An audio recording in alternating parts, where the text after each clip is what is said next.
Irmãos amados, vamos abrir a palavra de Deus no segundo livro das Crônicas, capítulo 20. E nós faremos a leitura do verso 1 ao verso 30. É um texto longo, é uma narrativa,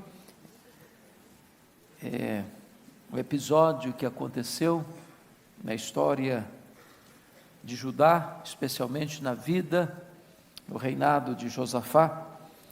E um texto que tem para nós algumas lições muito preciosas nesta noite. Segundo Crônicas, capítulo 20. Lido o texto, não feche sua Bíblia.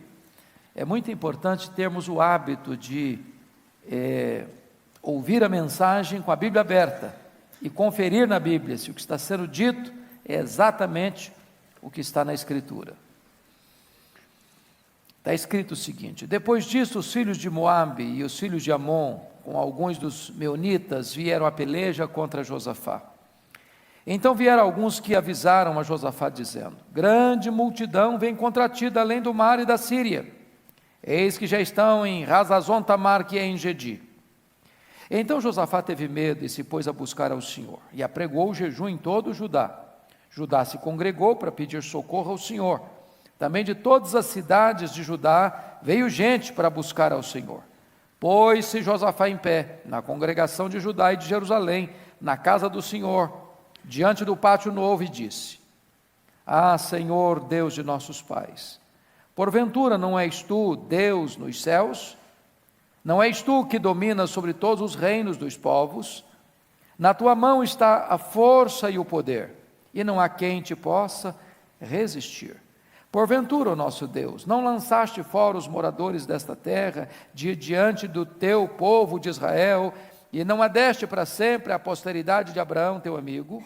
Habitaram nela, e nela edificaram um santuário ao teu nome, dizendo: se algum mal nos sobrevier, espada por castigo, peste ou fome, nós nos apresentaremos diante desta casa e diante de ti, pois o teu nome está nesta casa, e clamaremos a ti na nossa angústia, e tu nos ouvirás e livrarás.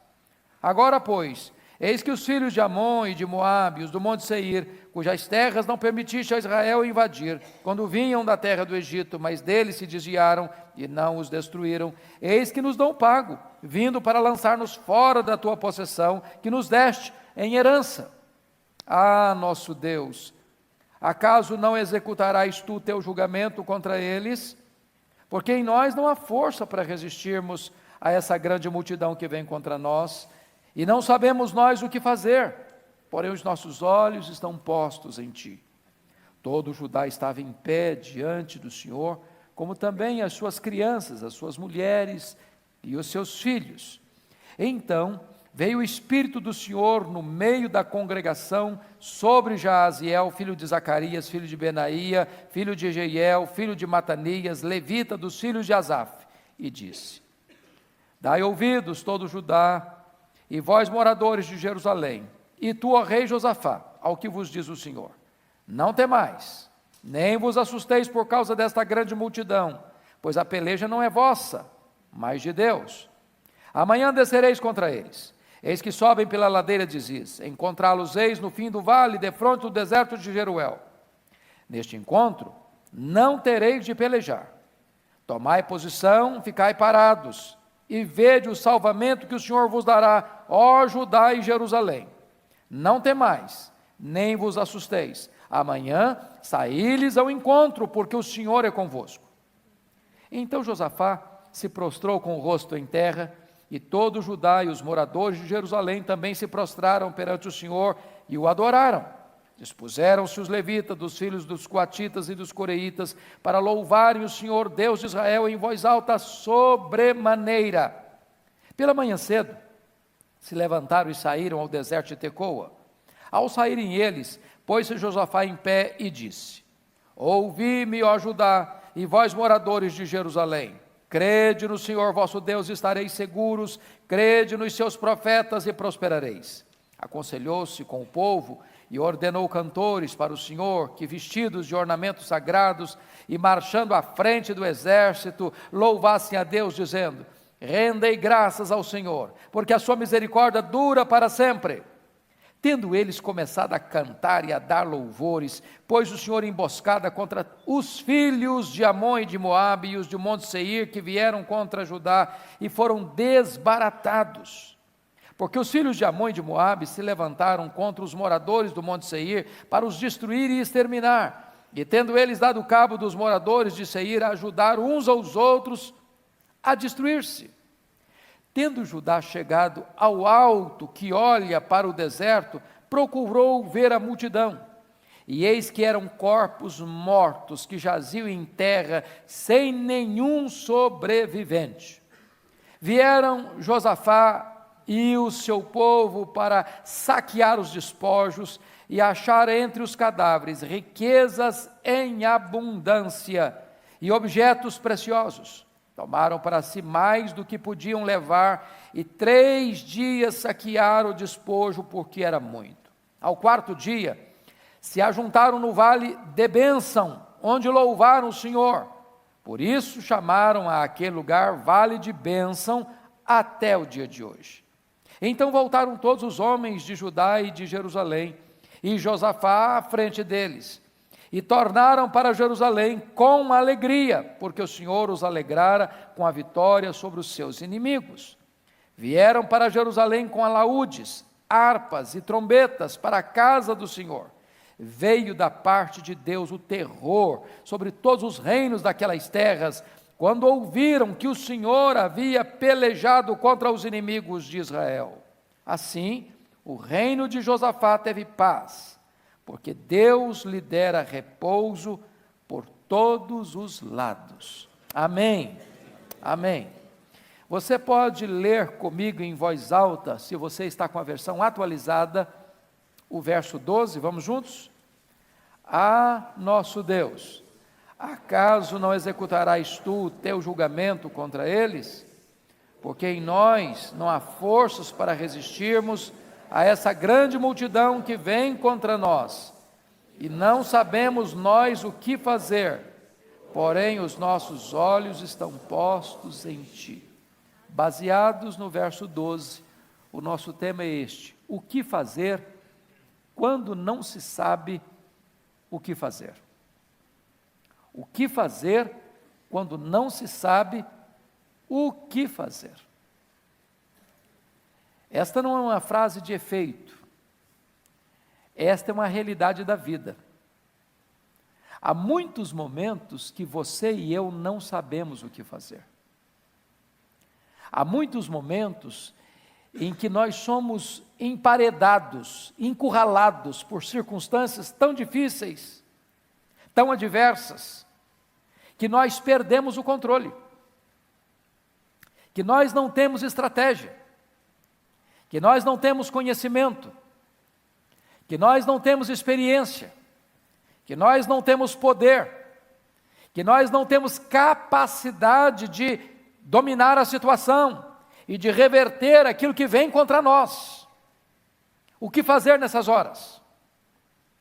Você que veio aqui hoje talvez esteja assim, entrincheirado por alguma circunstância, dentro da sua casa, lá no seu trabalho, talvez no recesso do seu coração, talvez no recôndito do seu lar, e você já lutou, e você já se empenhou, e você já se esforçou, e parece que o problema se agrava ainda mais.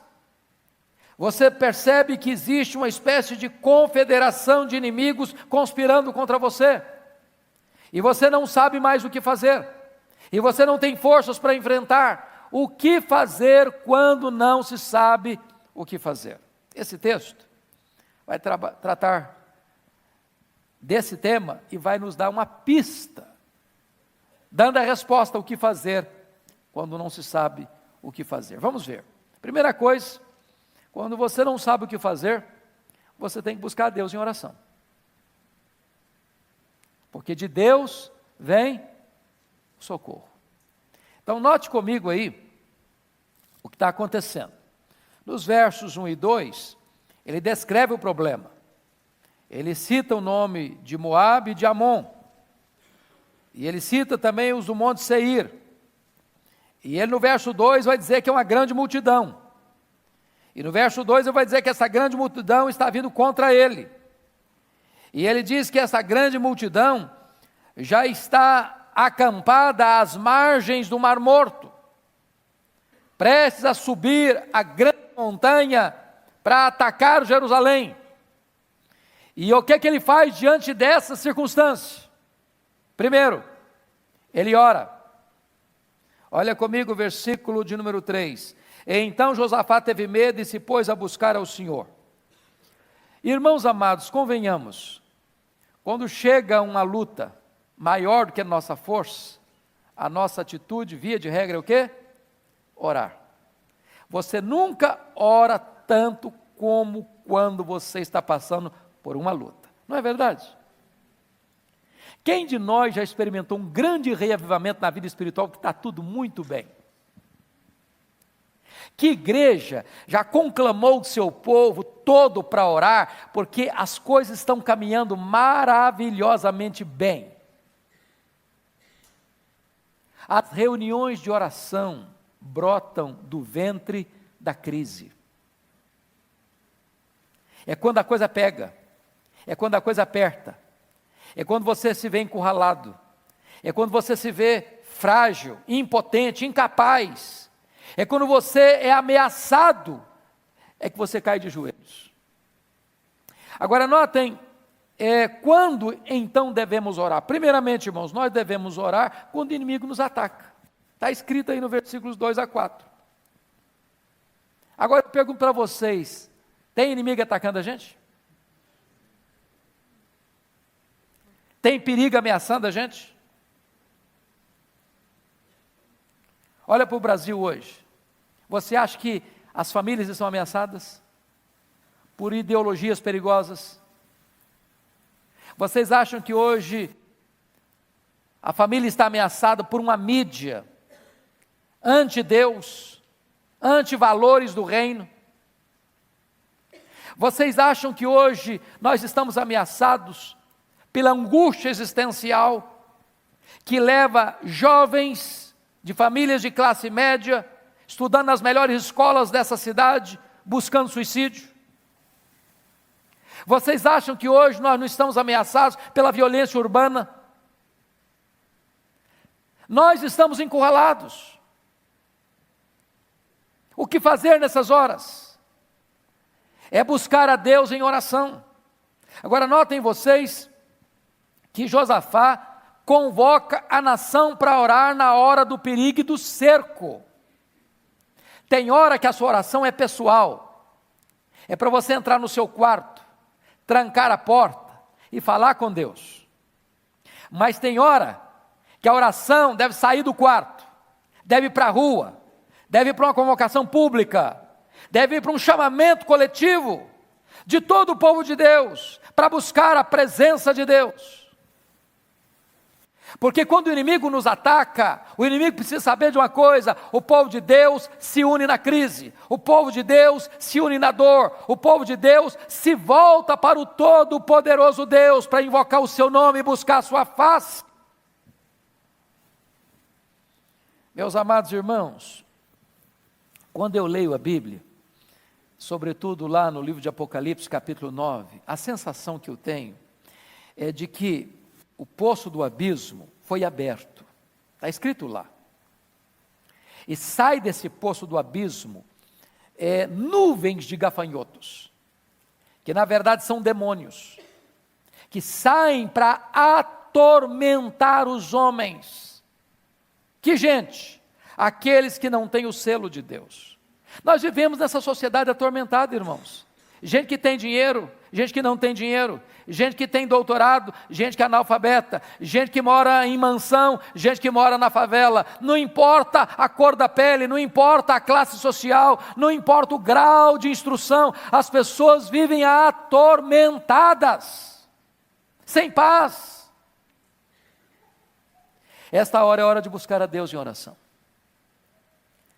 Vocês já devem ter lido que quando explode a Segunda Guerra Mundial e a Alemanha e seus aliados estão dominando o mundo, houve uma ameaça para invadir a Inglaterra. Vocês bem se lembram disso. E vocês se lembram de como as igrejas da Inglaterra foram conclamadas para orar e para jejuar. E os historiadores depois vão dizer que o que livrou a Inglaterra do massacre da Segunda Guerra Mundial foi exatamente essa postura da igreja de ser convocada, e de orar, e de jejuar, e de clamar aos céus por socorro. Deus é o Deus do livramento. Agora notem quando é que nós devemos orar. Versículo 3 diz, quando eu estiver com medo. Diz o texto aí, Josafá teve medo. Tem dois tipos de medo, irmão. O medo é bom, o medo é necessário, sabia? Se não tivesse medo, nós nos destruiríamos. Se não tivesse medo, nós cairíamos no abismo. Agora tem um medo que leva você para longe de Deus, que bota no seu coração incredulidade, que bota no seu coração dúvida, mas tem um medo que empurra você para os braços do Onipotente. Quando você diz, meu Deus, eu não sei o que fazer, eu não tenho força, eu não tenho estratégia, eu não tenho poder, eu não tenho capacidade, e nessa hora você reconhece a sua fragilidade, é nessa hora que você se lança nos braços do Eterno, para buscá-lo em oração. Quando nós devemos orar? Nós devemos orar é quando nós não sabemos o que fazer. Eu gosto muito desse verso 12, por essa expressão dele, porque em nós não há força para resistirmos a essa grande multidão que vem contra nós. Primeiro, você só ora quando você tem esse sentimento de fraqueza. Porque o que é oração? Oração é unir a fraqueza humana com a onipotência divina. Oração é você conectar o altar da terra com o trono do céu. Oração é quando você junta aquilo que o homem não pode com aquilo que Deus tudo pode. Isso é oração. E notem mais, ele tem um sentimento de incapacidade, nós não sabemos o que fazer. Eu pergunto a você, você sabe o que fazer nas crises que atingem o seu casamento, que atinge a sua casa, que atinge a sua família, que atinge o seu coração? Você sabe o que fazer?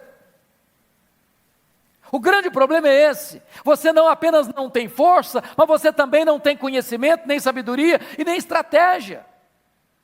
Mas o que é oração? É você falar o que está escrito no finalzinho do verso 12, porém os nossos olhos estão postos em Ti. Louvado seja Deus. Quando você não tem saída, Deus abre uma saída. Quando você está num beco sem saída, Deus abre uma porta. Quando você vai para o fundo do poço, Deus levanta você de lá. Quando você acha que acabaram-se todos os seus recursos, os reservatórios dos recursos divinos estão plenamente disponíveis para você. Louvado seja Deus por isso. Agora a pergunta agora é como orar. Veja você, no versículo 3, que Josafá não só teve medo, mas ele pôs a buscar o Senhor e apregou o quê? Jejum em todo o Judá. Nós deveríamos orar, irmãos, nessa dependência, jejuando. Quando você jejua, a primeira coisa que acontece é você estar se quebrantando, você está se humilhando, você está buscando quebrantamento. Quando você jejua, você está dizendo o seguinte, eu quero me abster daquilo que é bom por aquilo que é melhor. Eu quero me abster do alimento que sustenta o meu corpo para buscar o alimento que sustenta a minha alma. Quando você jejua, você está dizendo que você tem tanta pressa em buscar a Deus, que buscar a Deus é mais urgente do que alimentar o seu corpo. Quando você jejua, você está dizendo, eu tenho mais fome de Deus do que do pão da terra. É necessário orar e jejuar. Nas grandes crises, irmãos, o povo de Deus foi conclamado a jejuar. E nas grandes crises, Deus deu livramento ao seu povo mediante oração e jejum. Nós precisamos aprender essa lição. Como é que nós devemos orar? Segundo lugar, além de orar com jejuns, é orar em conjunto. Olha o versículo 4. Judá se congregou para pedir socorro ao Senhor. Você nota ainda que veio gente de todas as cidades de Judá para buscar o Senhor. Nós estamos vivendo uma época, irmãos, em que nós temos muita dificuldade de reunirmos-nos para orar. Não é verdade? Eu não sei como é que anda lá a reunião de oração na congregação que você frequenta. Mas se você fizer um estudo, uma análise pelo Brasil afora, as reuniões de oração estão no CTI. Estão em algum lugar já em coma. Porque as pessoas não têm tempo para orar. Elas têm tempo para um churrasco, elas têm tempo para uma festa, elas têm tempo para ir no campo de futebol, elas têm tempo para um bate-papo, mas elas não têm tempo para orar. Tem hora que é necessário que o povo de Deus seja conclamado, convocado para orar, mas não é um grupinho não. Notem comigo aí, o versículo número 4, Judá se congregou para pedir socorro ao Senhor, de todas as cidades de Judá veio gente para buscar o Senhor, todas as cidades, é uma conclamação geral, é urgência, é pressa, é necessidade, é perigo, é ameaça, é necessário buscar a Deus coletivamente. Como é que nós devemos orar? Se você ler a partir do verso 5, orar agarrado nas promessas de Deus. Orar as promessas de Deus. Irmãos amados, no dia que nós descobrirmos esse segredo, ou esta chave da vitória na vida de oração, isso vai mudar a nossa vida. Pastor Arival, o ano passado, escreveu um livreto, um devocional, com 365 promessas de Deus, para você orar todo dia uma promessa de Deus. Sabe o que é orar a promessa de Deus? É você pedir para Deus aquilo que Deus prometeu dar para você na sua palavra. Quando você ora e lembra para Deus o que Ele prometeu, Ele está empenhado com a sua própria palavra. Ele vela pela sua palavra. Ele não deixa nenhuma das suas promessas cair por terra. Leia a sua Bíblia e você vai ver que as grandes orações registradas na Bíblia, maiormente no Antigo Testamento, todas elas são fundamentadas nas promessas de Deus. Deus prometeu. E aqui o que ele vai lembrar? O que o rei vai lembrar? Ele vai lembrar que quando Salomão estava consagrando o templo de Jerusalém, houve uma promessa, está escrito aí no versículo 9, olha aí comigo. Versículo 8 e 9, habitaram nela e nela edificaram um santuário ao teu nome, dizendo, se algum mal nos sobrevier, espada por castigo, peste ou fome, nós nos apresentaremos diante desta casa e diante de ti, pois o teu nome está nesta casa, e clamaremos a ti na nossa angústia, e tu nos ouvirás e livrarás. Era a promessa de Deus para o povo lá. O que ele está fazendo? Deus, tu prometeste, Deus, nós estamos aqui pedindo o que tu mesmo falaste na tua palavra. Quando você estiver orando, lembra a Deus o que Deus prometeu para você. Está lá no Isaías 62. Vós, os que fareis, lembrado o Senhor, não descanseis, nem deis a Ele descanso, até que restabeleça Jerusalém e a ponha como objeto de louvor na terra. Deus tem prazer de você lembrar a Ele o que Ele prometeu para você. Louvado seja Deus, isso é vitória na vida de oração. Mas amados, o que fazer quando não se sabe o que fazer? Primeiro, é buscar a Deus em oração. Segundo, é crer na palavra de Deus. Confira comigo aí, que o povo se reúne não apenas para orar, o povo se reúne para quê mais? Para ouvir Deus falar. Não é isso que é culto, irmãos? Por que nós viemos aqui hoje? Porque é antivéspera, porque é véspera de feriado? É porque aqui tem um lugar agradável para a gente ficar? É claro que não. Você e eu viemos aqui hoje porque nós queremos falar com Deus.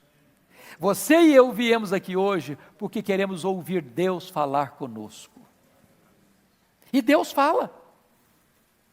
E Deus fala pela sua palavra. E no dia que você perder isso de vista, não faz sentido mais participar de um culto. Não faz, irmãos. Isso aqui não é um mero encontro. Se eu quisesse ter um encontro, não precisava nem sair de casa. Eu podia reunir meus vizinhos, os meus colegas lá, descer para o quintal da casa ou para a área do condomínio. Vamos bater um papo aqui. Nós estamos aqui porque nós cremos verdadeiramente que Deus está neste lugar. Porque Deus está presente, porque Deus é real, porque Deus é o Deus vivo, porque Deus é o Deus que se manifesta, porque Deus fala conosco através da sua palavra. Louvado seja Deus. Confira comigo o que está escrito aí nos versos 13 e 15, por favor. Todo Judá estava em pé diante do Senhor, como também as suas crianças, as suas mulheres e os seus filhos. Preste atenção nisso, criança deve ser levada para a igreja. Os nossos filhos precisam aprender a participar dos cultos desde bebê. Criança não atrapalha culto. Criança é uma bênção na igreja. E eles estão lá também junto com seus pais, porque todos precisam ouvir. Agora olha o versículo 14. Então veio o Espírito do Senhor no meio da congregação, sobre Jaziel, filho de Zacarias, filho de Benaía, filho de Jeiel, filho de Matanias, levita, dos filhos de Asaf, e disse: dai ouvidos todo Judá e vós moradores de Jerusalém, e tu, ó rei Josafá, o que vos diz o Senhor. Agora é Deus falando. O povo busca e encontra. Não é isso que a Bíblia promete? Todo que busca, encontra. Buscar-me-eis e me achareis quando? Quando me buscardes de todo o vosso coração. Eles buscaram e Deus não os deixou na mão. Eles buscaram e Deus respondeu ao anseio deles e à necessidade deles. E qual é a palavra de Deus para eles? Olha o verso 15, parte B. Não temais, nem vos assusteis por causa desta grande multidão, pois a peleja não é vossa, mas de Deus. Oh, irmãos, que consolo para nós. Louvado seja Deus. O problema é maior que a nossa força. Os inimigos são mais fortes do que nós. Nós não sabemos o que fazer. Nós não temos estratégia. Nós não temos poder. Nós não temos sabedoria. Nós não temos capacidade. Mas quando Deus vem ao nosso encontro e ao nosso socorro, está dizendo: calma, meu filho, sossega o coração, meu filho, tenha descanso na sua alma, meu filho. Essa luta não é sua, não. Essa peleja é minha. Eu é que vou lutar por você. Você vai ficar quieto e eu vou dar para você o livramento. Louvado seja Deus. Oh, amados irmãos, segundo lugar, o povo de Deus precisa compreender pela palavra que se Deus está do nosso lado, nós somos mais do que vencedores. Olha comigo o versículo 17, por favor. Versículo 17. Neste encontro não tereis de pelejar, tomai posição, ficai parados, vede o salvamento que o Senhor vos dará ao ajudar em Jerusalém, não temais nem vos assusteis. Amanhã saí-lhes ao encontro, por quê? Porque o Senhor é convosco.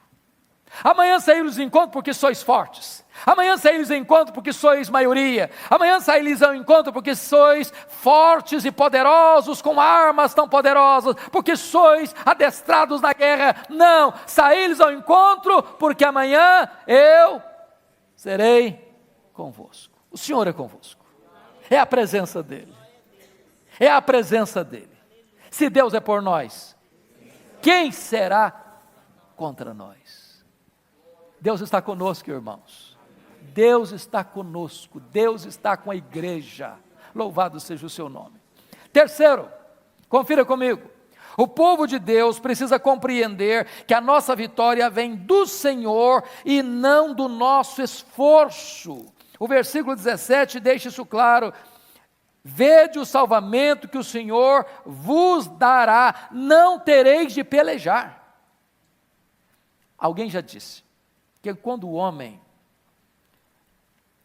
trabalha, mas quando o homem ora, Deus trabalha. Deus trabalha. E quando Deus trabalha, não tem ninguém que pode resisti-lo. Multidão para Deus e nada é a mesma coisa. Uma confederação de inimigos para Deus e nada é a mesma coisa. Armas nucleares e nada para Deus é a mesma coisa. Bombas atômicas e nada para Deus é a mesma coisa. Fortes exércitos e armas bélicas poderosas para Deus e nada é a mesma coisa. Ele é o Deus que tem o controle e o domínio. Se Ele está conosco, a vitória é nossa. Se Ele se agradar de nós, nós podemos. Louvado seja o seu nome, é dele que vem a vitória. Meus amados, prestem bem atenção nisso. O que resulta quando você escuta a palavra de Deus que acalma o seu coração? Porque às vezes nós viemos aqui hoje, coração aflito, não é não? Talvez você veja com o coração aflito. E sabe, amado, o que acalma o coração? Não é você cruzar as pernas e entrar numa meditação zen. Não é você fazer uma viagem pelos corredores do seu consciente ou do seu inconsciente. Não é você voltar para dentro de você mesmo e buscar respostas no seu mundo interior. Quando você está aflito, angustiado, desesperado, você faz duas coisas: você ora, você jejua, você escuta Deus falar e você acalma o coração. E o resultado disso está no versículo 18, olha comigo, por gentileza. Olha o versículo 18 comigo. Vamos ler juntos o verso 18? Então Josafá se prostrou com o rosto em terra, e todo Judá e os moradores de Jerusalém também se prostraram perante o Senhor e o adoraram. Louvado seja o Senhor. Você sabe qual a diferença entre adorar e dar graças? Você adora a Deus por quem Deus é, e você dá graças a Deus pelo que Deus faz. Eu pergunto a vocês, o inimigo já tinha sido desbaratado aqui? Não. O problema já tinha deixado de existir? Não. Mas quando você crê, você toma posse. Não foi o que Deus disse para Ana, lá em Siló? Vai em paz para a tua casa e o Deus de Israel te conceda a petição que lhe fizeste. O que aconteceu com ela? O semblante dela mudou. Ela creu, ela confiou que aquela palavra era para ela, ela tomou posse, e por isso o semblante dela mudou. Ela não tinha sido curada ainda, não, porque a Bíblia diz que ela desceu para Ramá, coabitou com seu marido, Deus se lembrou dela e ela concebeu. Mas quando você escuta a palavra de Deus e você crê que Deus está falando a verdade, e uma verdade pessoal para o seu coração, você crê, e quando você crê, você quer adorar a Deus porque Deus é fiel e nenhuma das suas palavras cai por terra. Bendito seja Deus.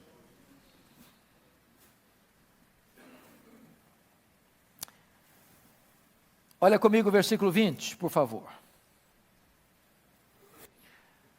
Pela manhã cedo se levantaram e saíram ao deserto de Tecoa. Ao saírem eles, pôs-se Josafá em pé e disse: ouvi-me, ó Judá e vós moradores de Jerusalém, crede no Senhor vosso Deus e estareis seguros, crede nos seus profetas e prosperareis. Então hoje nós não vamos falar crede nos seus profetas, crede na sua palavra. Sua palavra. Meu amado irmão, eu não sei qual o problema que você está passando, qual a luta que você está vivendo, eu não sei quantos inimigos estão se levantando contra você, mas o que Deus está dizendo para o seu coração, para a sua alma, para a sua mente, para as suas emoções, para a sua razão, para a sua vida, para a sua casa, para a sua família, para os seus filhos, é esta palavra aqui do verso 20, crede no Senhor nosso Deus e estareis seguros, crede na sua palavra e prosperareis.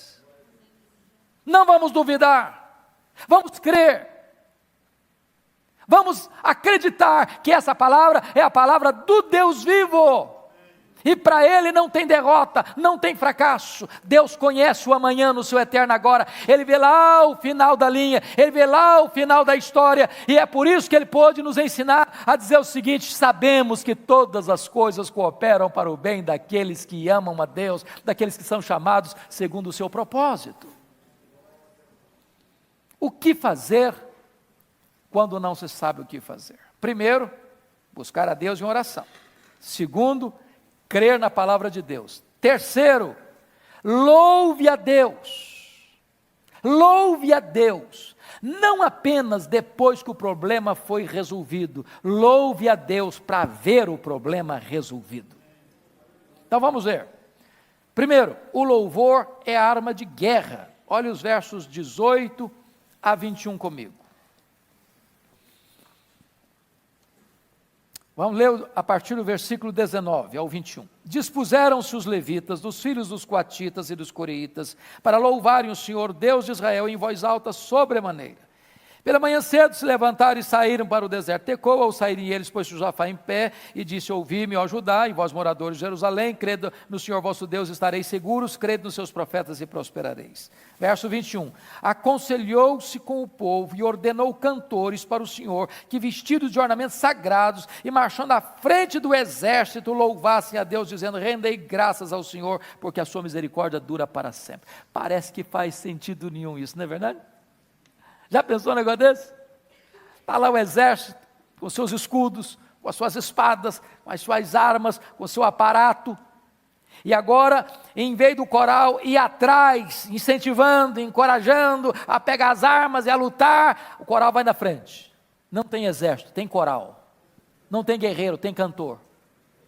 Não tem espada, tem instrumentos musicais. E a ordem é: vamos louvar a Deus com voz alta sobremaneira. E a palavra que você vai cantar é uma palavra de confiança em Deus. Confiança em Deus. Rendei graças ao Senhor, porque a sua misericórdia dura para sempre. Você adora a Deus por quem Deus é, e você dá graças pelo que Deus faz, e porque Deus prometeu fazer, ainda que não tenha feito, você sabe que Ele vai fazer.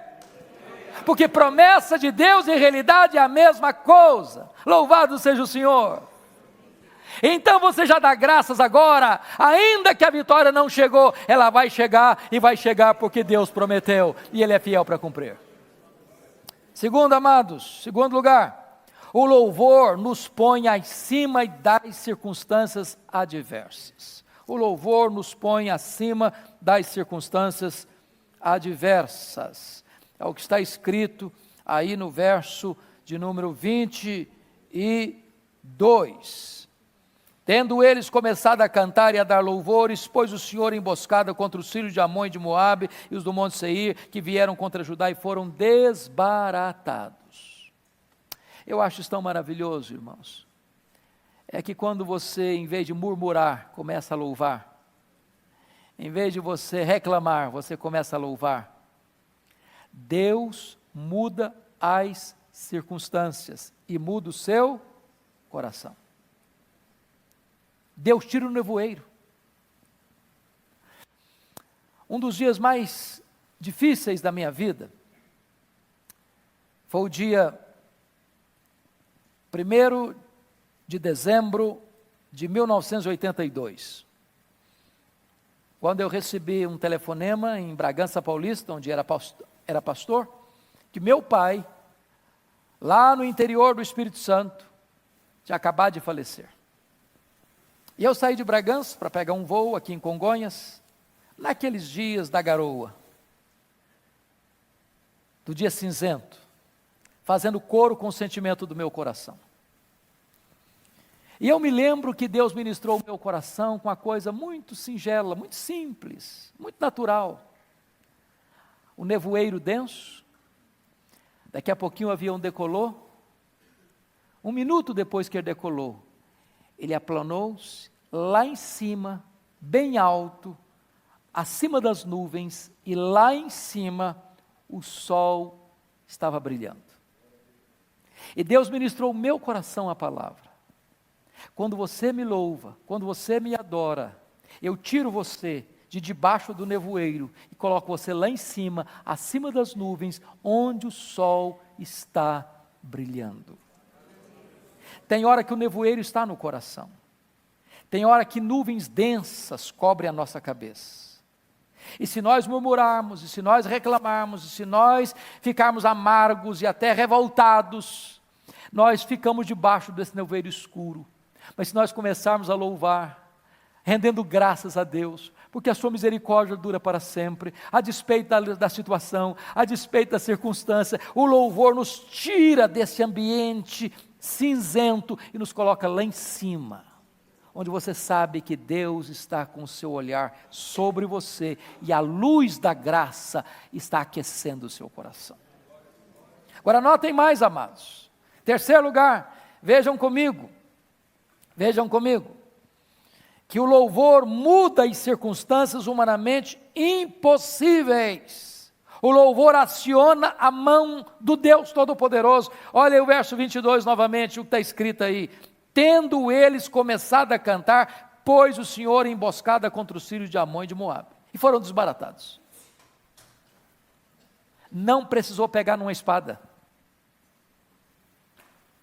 não precisou dar um tiro. Pelo louvor, Deus reverteu a situação. Louvor é arma de guerra. Louvor aciona o braço do Deus onipotente. O louvor traz vitória ao povo de Deus na hora da grande batalha. Comece a louvar a Deus. Comece a louvar a Deus. Agora, o que é maravilhoso é que o louvor tem dois resultados. Ele confunde o inimigo e traz vitória para o povo de Deus. Porque diz o texto que os inimigos ficaram confusos. Enlouqueceu o acampamento do inimigo. Veja comigo o que está acontecendo aí. Olha aí o versículo de número 23. Porque os filhos de Amon e de Moabe se levantaram contra os moradores do Monte Seir para os destruir e exterminar. E tendo eles dado cabo dos moradores de Seir, ajudaram uns aos outros a destruir. Já pensou um negócio desse? Deu uma onda de loucura. Uma insanidade total. Reunidos para atacar o povo de Deus, de repente eles se atacam mutuamente. E da grande multidão, quantos soldados sobraram dos inimigos? Nenhum. O que você não sabe fazer, Deus sabe. O que você não pode fazer, Deus pode. O que você não tem poder para fazer, Deus tem. Então o seu papel não é pegar armas carnais, porque Deus deu para você armas espirituais poderosas em Deus para destruir fortalezas, anular sofismas. Amados irmãos, a nossa luta não é contra carne e sangue, mas contra principados e potestades, e nessa luta espiritual, não adianta ficar com bravatas, não adianta você usar armas carnais, não adianta você falar e gritar e xingar e usar armas carnais, você precisa colocar-se de joelhos, você precisa jejuar, você precisa ouvir a voz de Deus, você precisa crer no Deus Todo-Poderoso, você precisa pôr sua confiança nas promessas de Deus, você precisa começar a louvar a Deus, e então você verá o braço estendido de Deus agindo em sua defesa e concedendo a você plena vitória. Agora notem mais, o louvor não é a causa da vitória, o louvor não é apenas, resultado da vitória, o louvor é a causa da vitória. Porque pensemos juntos aqui. Às vezes a gente pega o texto de Tiago, pensando que é a única verdade bíblica sobre o assunto. Está alguém triste? Está alguém enfermo? Faça oração. Está alguém alegre? Cante louvores. Está correto cantar louvor, está alegre. Glória a Deus. Mas quer dizer que eu só posso cantar louvores a Deus quando eu estou alegre? Esse texto nos mostra um outro lado dessa verdade. Você não canta louvores porque você venceu o inimigo, você canta louvores para vencer o inimigo. Você não canta louvores para ter a vitória, porque teve a vitória, você canta louvores para ter a vitória. Agora vamos parar um pouquinho aqui. Às vezes a gente reclama, não reclama? O marido reclama da esposa, a esposa reclama do marido, os pais reclamam dos filhos, os filhos reclamam dos pais. Às vezes você reclama da sua igreja, reclama do seu pastor, reclama do seu trabalho, reclama da sua escola, reclama do seu país. E se nós começássemos a mudar a tática? Começássemos a dar graças a Deus. Senhor, eu quero te adorar, eu quero te louvar pela minha casa, pela minha família, pela casa que eu moro, pela pessoa com quem me casei, com os filhos que tu nos deste, pela igreja que eu tenho. Começar a adorar a Deus, a cantar louvores a Deus, porque aquilo que eu não posso fazer com o meu braço, Deus pode fazer. Deus pode reverter situações. Então não cante apenas depois que a tempestade foi embora, cante para a tempestade ir embora. Não cante apenas depois que o inimigo foi derrotado, cante para o inimigo ser derrotado. Porque Deus é poderoso para reverter essa situação, como reverteu aqui no caso. Olha comigo aí, olha comigo aí. versículo de número 24. Tendo Judá chegado ao alto que olha para o deserto, procurou ver a multidão. E eis que eram o quê? Corpos mortos, que jaziam em terra, sem quantos sobreviventes? Sem nenhum sobrevivente. Aquele vale, que é a região mais baixa do planeta, né, pastor Arival? Em Gedi ficava às margens do Mar Morto, e vocês bem sabem que o Mar Morto é o maior buraco do planeta, a 400 metros abaixo do nível do mar. É o lugar mais baixo. Quando eles sobem a montanha e olham para o vale, esperando ver a multidão, só tem defunto, só tem cadáver. E aquele vale, que era a grande ameaça, foi batizado com outro nome, Vale da Bênção. Oh, louvado seja Deus! Aquilo que hoje está metendo medo no seu coração, aquilo que hoje está assustando você, aquilo que hoje está angustiando a sua alma, amanhã pode ser o vale da sua bênção, da sua celebração, da sua vitória, porque Deus é poderoso para reverter essa situação na sua vida. Louvado seja Deus! Eles estavam com medo, e diz a Bíblia que durante 3 dias, eles não conseguiram recolher todos os despojos de coisas ricas, preciosas. Deus é o Deus que faz milagres ainda hoje. Deus é o Deus do livramento ainda hoje.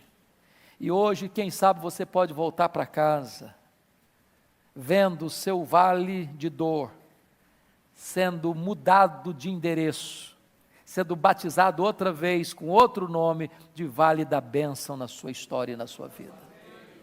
A sua casa, que tem sido um vale de lágrimas, poderá ser o Vale da Bênção. Seu casamento tem sido um vale de gemidos, pode ser um vale de alegrias, de celebração. Seus filhos, que talvez tenham sido motivo de choro para você, o vale da dor e das lágrimas, pode ser o motivo da maior alegria para você amanhã.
Vale da Bênção. Deus é o Deus que ainda hoje transforma vales em mananciais, desertos em pomares, dores em consolo, lágrimas em sorriso, derrotas e fracassos em esplêndidas vitórias. Eu quero orar com vocês, colocar a vida de cada um aqui nas mãos do Deus vivo. O que fazer quando não se sabe o que fazer? Ore a Deus, creia na palavra de Deus, adore a Deus, cante louvores a Deus, e Deus há de agir poderosamente em seu favor e trazer vitória para você. Se você hoje quer colocar a sua vida, a sua casa, a sua família nas mãos de Deus, eu gostaria que, num gesto simbólico, se você tiver liberdade, que você se levante e venha aqui à frente. Nós vamos cantar juntos aqui, adorar juntos aqui, talvez orar juntos aqui, talvez buscar ouvir o que Deus falou conosco, dizer: Deus, eu creio na Tua palavra, eu creio que Tua palavra é verdade, a Tua palavra foi para mim hoje, não foi uma palavra geral, foi para o meu coração. e você quer sair daqui hoje, crendo que o vale da dor vai se transformar em vale de bênção na sua vida, então levante-se e venha. Levante-se e venha, nós vamos orar ao Senhor. Ele está aqui, e Ele é poderoso para ouvir o nosso clamor. Ele é poderoso para reverter as circunstâncias mais amargas da nossa vida. Ele é poderoso para nos dar vitória nesta noite. Bendito seja o seu nome. Bendito seja o seu nome. Pastor Arival vai orar por nós. Venha, para levantar e vir, em nome de Jesus. Se você tem uma causa e quer ver o sinal do favor de Deus em seu favor, vem aqui à frente, nós vamos orar juntos. Pastor Arival, ore por nós.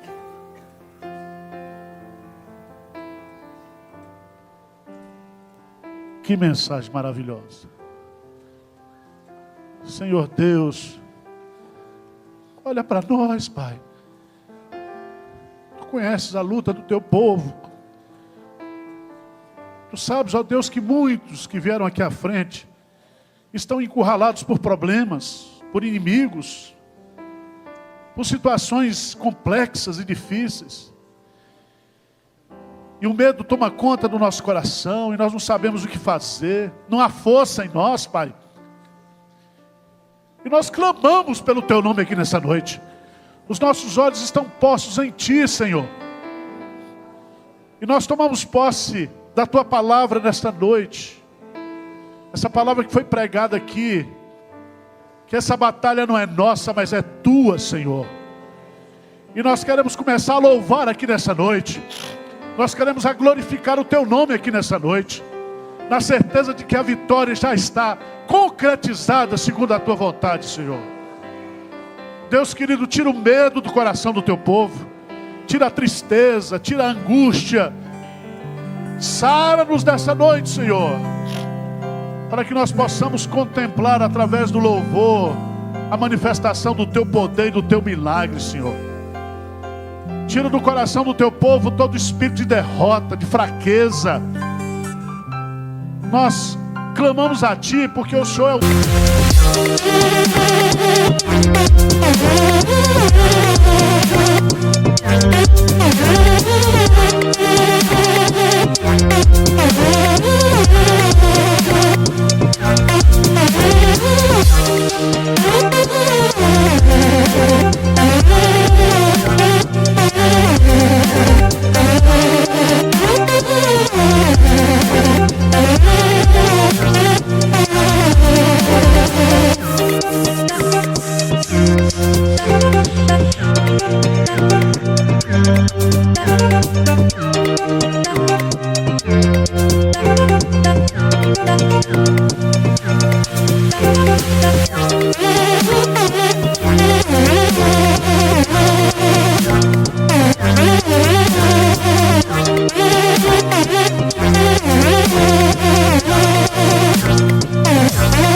aliança, o Deus da promessa.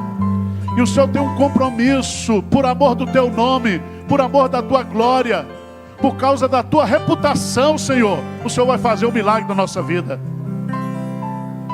Cura o Teu povo nesta noite, sara o Teu povo, destrói, desbarata, ó Deus, tudo aquilo que está sendo armado.